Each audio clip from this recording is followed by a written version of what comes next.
আয়াত ৯৫ وَإِنَّا عَلَىٰ أَن نُّرِيَكَ مَا نَعِدُهُمْ لَقَادِرُونَ অনুবাদ আর আমরা তাদেরকে যে বিষয়ে প্রতিশ্রুতি প্রদান করছি আমরা তা আপনাকে দেখাতে অবশ্যই সক্ষম।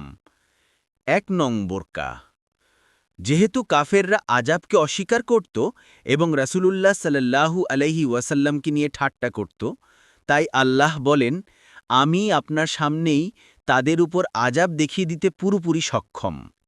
ফাথুল কাদির কোনো তাফসিরবিদ বলেন যে আল্লাহ তাআলার পক্ষ থেকে যদিও এই উম্মতের উপর ব্যাপক আযাব না আসার ওয়াদা হয়ে গেছে, আল্লাহ বলেন, আপনার বর্তমানে আমি তাদেরকে ধ্বংস করব না। সূরা আল আনফাল ৩৩ নং আয়াত। কিন্তু বিশেষ লোকদের উপর বিশেষ অবস্থায় দুনিয়াতেই আযাব আসা এর পরিপন্থী নয়। এই আয়াতে বলা হয়েছে যে আমি আপনাকেও তাদের আযাব দেখিয়ে দিতে সক্ষম। মক্কাবাসীদের উপরই দুর্ভিক্ষ এবং ক্ষুধার আযাব এবং বদর যুদ্ধে এবং মক্কা বিজয়ের সময় মুসলিমদের তরবারির আযাব রাসূলুল্লাহ সাল্লাল্লাহু আলাইহি ওয়াসাল্লামের সামনেই তাদের উপর পতিত হয়েছিল। দেখুন ফাথুল কাদির।